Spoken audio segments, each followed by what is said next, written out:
दिल्ली का चुनाव तूफानी मोड में चल रहा था। योगी आए और इसको सुनामी बना के चले गए। जब से योगी आदित्यनाथ दिल्ली के चुनाव में कूदे हैं, तब से बवाल ही बवाल मचा हुआ है। योगी तो दिल्ली में बोलकर अपने अगले मिशन पर निकल गए, लेकिन कल उन्होंने जो बम फोड़े थे उसकी गूंज अब तक सुनाई दे रही है। सारे विरोधी अब योगी पर टूट पड़े कि योगी ने दिल्ली आकर ऐसा बोल कैसे दिया, वैसा कैसे बोल दिया। जबकि योगी ने तो सिंपल चैलेंज दिया था अरविंद केजरीवाल को कि यमुना में डुबकी लगाकर वैसे ही दिखाओ जैसे गंगा में डुबकी योगी कैबिनेट ने लगाई थी। लेकिन उनके इस बयान के बाद तूफान आ गया। क्या अरविंद केजरीवाल के लोग, क्या कांग्रेस के लोग, क्या अखिलेश यादव, क्या कन्हैया कुमार, सब योगी को टारगेट करने पर आ गए। हालांकि इससे एक चीज तो यह हुई कि जो बीजेपी पूरे चुनाव में अरविंद केजरीवाल के नैरेटिव के पीछे भाग रही थी, वो बीजेपी अब आगे हो गई है और आम आदमी पार्टी और कांग्रेस उसके नैरेटिव के पीछे भाग रही है। योगी आदित्यनाथ ने एक ही दिन में दिल्ली में कैसे माहौल बदल दिया, आप खुद देखिए।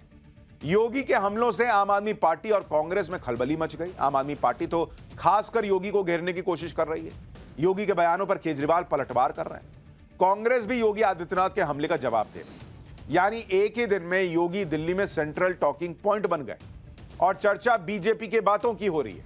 यानी योगी आदित्यनाथ ने दिल्ली में वो धमाका किया कि दिल्ली के सारे नेता बाकी सब छोड़कर योगी योगी कर रहे हैं, उसी में उलझ गए।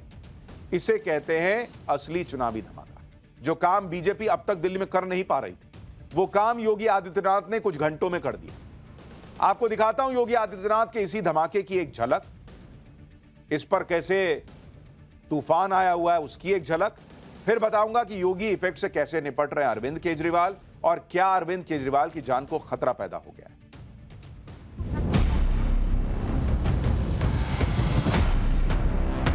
अरविंद केजरीवाल जी से मैं पूछना चाहता हूं, क्या यमुना जी में वहां भी अपने मंत्रियों के साथ जाकर के स्नान कर सकते हैं क्या? झूठ बोलने की एटीएम मशीन से मुक्ति पाएंगे तो मेरे साथ बोलेंगे जय श्री राम। ये दुर्गति करने का सबसे बड़ा अपराधी कोई है, अरविंद केजरीवाल नाम का जीव इसका सबसे बड़ा अपराधी है। हर हर। दिल्ली में योगी आदित्यनाथ ने कल रैली की थी। योगी का करिश्मा देखिए कि आज भी योगी के बयानों पर दिल्ली में जमकर राजनीति हुई। कल योगी ने जो बम फोड़ा था उसके बाद आज विरोधी खेमों में भी बयानों के पटाखे फूटे। अरविंद केजरीवाल ने आज भी योगी के बयानों पर पलटवार किया। योगी आदित्यनाथ ने सुरक्षा का मुद्दा उठाया था तो केजरीवाल ने योगी के बहाने इसी मुद्दे पर गृह मंत्री अमित शाह को घेर लिया। केजरीवाल से लेकर अखिलेश तक योगी पर हमले कर रहे हैं। यही बीजेपी चाह भी रही थी कि चुनाव का एजेंडा केजरीवाल के बजाय बीजेपी सेट कर पाए, और यह पहली बार हो रहा है। सुनिए केजरीवाल ने योगी के कानून व्यवस्था वाले बयान पर क्या कहा है। अगर योगी जी कह रहे हैं जैसे कि मैंने यूपी की कानून व्यवस्था ठीक कर दी, तो मैं उनसे निवेदन करूंगा कि आप अमित शाह जी को थोड़ा बिठा के समझाइए कैसे कानून व्यवस्था ठीक की जाती है। आप उनको बिठा के थोड़ा सा गाइड कीजिए, उनको थोड़ा समझाइए अमित शाह जी को कि दिल्ली की कानून व्यवस्था में क्या करने की ज़रूरत है, कैसे करने की ज़रूरत है। अरविंद केजरीवाल ने कानून व्यवस्था के मुद्दे पर बीजेपी को फंसाने की कोशिश की, क्योंकि दिल्ली में कानून व्यवस्था की जिम्मेदारी गृह मंत्रालय के पास है। इसलिए इस मुद्दे पर केजरीवाल ने योगी के हमले को बीजेपी की तरफ मोड़ दिया। लेकिन यमुना की सफाई के मुद्दे पर केजरीवाल गिरते दिख रहे हैं और सीएम योगी ने यमुना में डुबकी लगाने की खुली चुनौती केजरीवाल को दी। बीजेपी भी यही नैरेटिव सेट करने की कोशिश कर रही थी, लेकिन योगी आदित्यनाथ ने जिस अंदाज में केजरीवाल को चुनौती दी, उससे बीजेपी भी जोश में आ गई और यमुना के मुद्दे को उठा रही। यहां तक कि कांग्रेस भी यमुना के मुद्दे पर केजरीवाल पर अब हमले कर रही है। दिल्ली में योगी के तूफान के बाद यमुना पर कैसे हंगामा मचा है, अब जरा वो देखिए। बार बार चिल्लाकर दिल्ली के पूर्व मुख्यमंत्री अरविंद केजरीवाल जी ने कहा कि अगर मैं 2025 तक यमुना साफ नहीं कर पाया तो मुझे वोट मत करना। आज वो किस मुंह से वोट मांग रहे हैं मेरे को समझ नहीं आता। आदमी अपनी बात से कैसे फिर जाता है, आदमी कितना झूठ बोलता है, हर बात पे झूठ बोलता है, ये दिल्ली की जनता को समझ आ चुका है। तो मैं अरविंद केजरीवाल को फिर से चुनौती करता हूँ कि अभी भी दिन शेष है, जाकर यमुना में डुबकी लगा के आइए। अरविंद जी ने जो वादे किए थे यमुना के लेकर और खुद कहा था कि मैं डुबकी लगाऊंगा, आज लोग याद दिला रहे हैं उनको। बात ये है कि आज दिल्ली में बच्चे भी सांस लेने में परेशानी महसूस करते हैं। अच्छा, अभी ना उनको लगता है कि इस पे ना उनकी खुद की सहमति नहीं बनी है, शायद नागपुर से ना सैंक्शन नहीं हुआ है, पास नहीं हुआ है कि एक नारा कौन है, क्योंकि योगी जी कोई और नारा कह रहे हैं, मोदी जी कोई और नारा कह रहे हैं। क्या पता करंट सीएम जो है फ्यूचर पीएम के प्लान में जो है करंट पीएम का जो है नारा ही जो है एग्जिबिट कर रहा हो।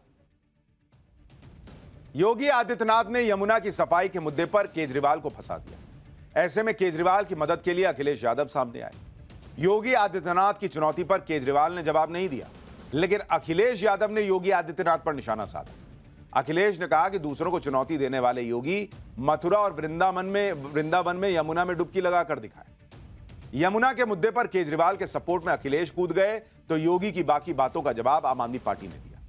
आम आदमी पार्टी ने आज योगी आदित्यनाथ का एक पोस्टर जारी किया। इसमें लिखा कि दिल्ली आकर योगी आदित्यनाथ जोकर बन गए।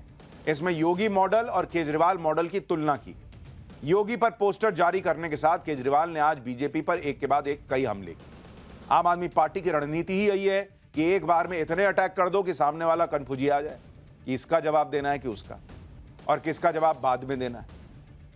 आप खुद देखिए, पहला हमला किया आम आदमी पार्टी ने कि पंजाब पुलिस की सुरक्षा हटाने पर आरोप लगाया, केजरीवाल की सुरक्षा के साथ खिलवाड़ हो रहा है कह दिया।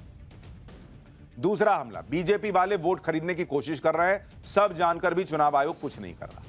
तीसरा हमला, आम आदमी पार्टी की योजनाएं कॉपी कर रही है बीजेपी के पास दिल्ली के लिए अपना कोई विजन नहीं। और यही केजरीवाल पूरे चुनाव में करते आए, विरोधियों को जो उनके आरोप हैं उसके बीच फंसा के छोड़। आम आदमी पार्टी लगातार ये आरोप लगा रही है कि केजरीवाल की सुरक्षा के साथ खिलवाड़ किया जा रहा है। केजरीवाल की सुरक्षा दिल्ली पुलिस के साथ साथ पंजाब पुलिस भी कर रही थी, लेकिन पंजाब पुलिस की सुरक्षा को चुनाव आयोग के कहने पर हटा दिया गया। इसी को लेकर आम आदमी पार्टी ने आज बीजेपी के खिलाफ हल्ला बोल दिया। आम आदमी पार्टी ने कहा कि केजरीवाल पर पहले भी हमला हो चुका है, उसके बावजूद केजरीवाल की सुरक्षा में लगी पंजाब पुलिस की सुरक्षा को हटा लिया गया। सुनिए दिल्ली की मुख्यमंत्री आतिशी ने क्या कहा, फिर बताऊंगा कि केजरीवाल की सुरक्षा हटाने के पीछे की असली वजह क्या है। भारतीय जनता पार्टी वाले कहते हैं, दिल्ली पुलिस कहती है, अमित शाह जी कहते हैं कि जी अरविंद केजरीवाल जी के पास Z+ सिक्योरिटी है। मैं आज आपसे पूछना चाहती हूं, इस देश के इतिहास में कोई ऐसा Z+ सिक्योरिटी का प्रोटेक्टी रहा है जिसकी गाड़ी पे पत्थर फेंके गए हो और पुलिस सामने ना आई हो?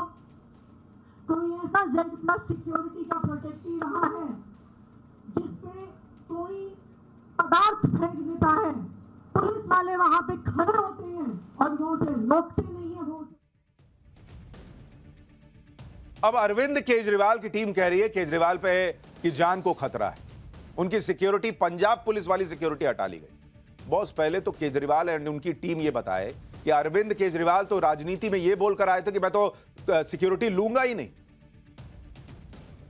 तब उनको समझ में नहीं आ रहा था कि भाई सिक्योरिटी की जरूरत पड़ेगी या नहीं पड़ेगी। आज उनको इतनी सिक्योरिटी की जरूरत पड़ गई कि Z+ कैटेगरी की सुरक्षा होने के बाद उनको पंजाब की भी सुरक्षा चाहिए। कल को पंजाब में आम आदमी पार्टी की सरकार चली जाएगी, उसके बाद कौन देगा सुरक्षा? और दुनिया देश भर में जितने बड़े नेता हैं उनमें से ज्यादातर Z+ सिक्योरिटी लेकर चल रहे हैं, उनकी जान को खतरा नहीं है। अकेले केजरीवाल की जान को खतरा हो जाएगा अगर पंजाब पुलिस चली जाएगी तो Z+ सिक्योरिटी वापस कर दीजिए, कहिए मेरे को खाली पंजाब पुलिस देगी। और पंजाब पुलिस किस बात पे दे रही है? केजरीवाल दिल्ली में रहते हैं कि पंजाब में रहते हैं? तो पंजाब पुलिस यहां कौन बात का सिक्योरिटी दे रही है? जो सिक्योरिटी मिलती है वो जहां आप रहते हैं उसकी मिलती है। दिल्ली में चुनाव प्रचार के दौरान केजरीवाल की सुरक्षा में पंजाब पुलिस भी लगी हुई, जिसे हटाने को लेकर आम आदमी पार्टी हंगामा कर रही। पंजाब पुलिस की सुरक्षा क्यों हटाई गई, यह भी तो बताइए पब्लिक को। दिल्ली पुलिस के मुताबिक अरविंद केजरीवाल को गृह मंत्रालय से Z कैटेगरी की सुरक्षा मिली हुई थी, लेकिन खतरे को देखते हुए दिल्ली पुलिस ने ऑलरेडी इसे Z+ की श्रेणी को सुरक्षा कर दी। Z+ कैटेगरी में 55 से 60 जवान प्रोटेक्टी की 24 घंटे सुरक्षा करते हैं। Z+ कैटेगरी की सुरक्षा होने पर अन्य राज्य की सरकार 72 घंटे की सुरक्षा दे सकती है। गृह मंत्रालय के नियम के मुताबिक 72 घंटे के बाद दूसरे राज्य की सुरक्षा वापस हो जाती है। फिर भी कोई व्यक्ति दूसरे राज्य की पुलिस से सुरक्षा लेता है तो उसे सुरक्षा के लिए भुगतान करना होता है। दिल्ली पुलिस के मुताबिक गृह मंत्रालय के नियमों के मुताबिक ही पंजाब पुलिस की सुरक्षा हटाई गई। केजरीवाल ने अपनी सुरक्षा हटाए जाने पर कहा कि सुरक्षा के मुद्दे पर राजनीति नहीं होनी चाहिए। सुनिए एक बार। ये प्योर और शुद्ध राजनीति है और मुझे खेद है कि सुरक्षा, पर्सनल व्यक्तिगत सुरक्षा को राजनीति के हवाले कर दिया गया है। कम से कम सेफ्टी एंड सिक्योरिटी पे राजनीति नहीं होनी चाहिए। सिक्योरिटी के मुद्दे पर आम आदमी पार्टी ने आरोप लगाए। केजरीवाल ने सिंपैथी लेने की कोशिश की तो बीजेपी ने केजरीवाल को उनके पुराने वादे याद दिलाए। बीजेपी ने कहा कि आज केजरीवाल दो राज्यों की सुरक्षा ले रहे हैं, जबकि पहले केजरीवाल दावा करते थे कि वो कभी सिक्योरिटी लेंगे ही नहीं। सिक्योरिटी पे राजनीति नहीं होनी चाहिए तो बॉस आप तो खुद ही राजनीति करते हुए लाए थे सिक्योरिटी को मुद्दे के तौर पर कि सिक्योरिटी लूंगा ही नहीं। बीजेपी नेता अनुराग ठाकुर ने क्या कहा, एक बार वो भी सुनिए। क्या ये सत्ता का दुरुपयोग नहीं, बगैर किसी पद पे रहे हुए इतनी ज्यादा सिक्योरिटी, क्या ये सही है? सवाल ये खड़ा होता है कि जो व्यक्ति कल तक कहता था मैं बड़ी गाड़ी, बड़ा घर और मैं सिक्योरिटी नहीं लूंगा, आज 8 बंगले तोड़वा के शीश महल बनाता है। एक राज्य नहीं 2 राज्यों की सिक्योरिटी लेता है, 60 लोग लेके चलता है। और तीसरा, वो सब बातें करता है जो कभी कहीं नहीं थी। यानी केजरीवाल ने कानून व्यवस्था और सुरक्षा दोनों ही मुद्दे पर बीजेपी को घेरने की कोशिश की। केजरीवाल के इस हमले पर बीजेपी जवाब देती, उससे पहले ही केजरीवाल ने एक और हमला कर दिया। भाई वो तो एक साथ फेंकते हैं ना। केजरीवाल ने बीजेपी पर वोट खरीदने का भी आरोप लगा दिया। केजरीवाल ने कहा कि दिल्ली में पुलिस की मौजूदगी में खुलेआम पैसे बांटे जा रहे हैं। केजरीवाल ने कहा कि बीजेपी वाले पैसा बांटकर लोगों को कसम दिला रहे हैं कि बीजेपी को वोट देना। सुनिए इस पर केजरीवाल क्या बोले। मुझे पता चला कि जब आप में से कुछ लोग उन लोगों के घर पैसे लेने गए तो उन्होंने कसम खिलाई, आपको बच्चों की कसम खिलाई, किसी को भगवान की कसम खिलाई, अलग अलग कसम खिलाई। उस कसम की चिंता मत करना, वो कसम का कोई मतलब नहीं है। कसम का तब मतलब होता है जब किसी पवित्र काम के लिए या किसी ईमानदारी के काम के लिए कसम खाई जाए। अगर आप किसी बेईमान से पैसा ले रहे हो और वो आपको कसम खिला रहा है, वो कसम नहीं लगती, वो झूठी कसम है। मैं भी हनुमान जी के मंदिर जाता हूँ हर मंगलवार को। अगले मंगलवार को जब जाऊँगा मैं मंदिर, तो मैं आपके लिए हनुमान जी से कहूँगा कि मेरे लोगों ने को जो ज़बरदस्ती कसमें खिलाई गई हैं, वो कसमें उनके ऊपर नहीं लगनी चाहिए। और भगवान जी मेरी सुनते हैं।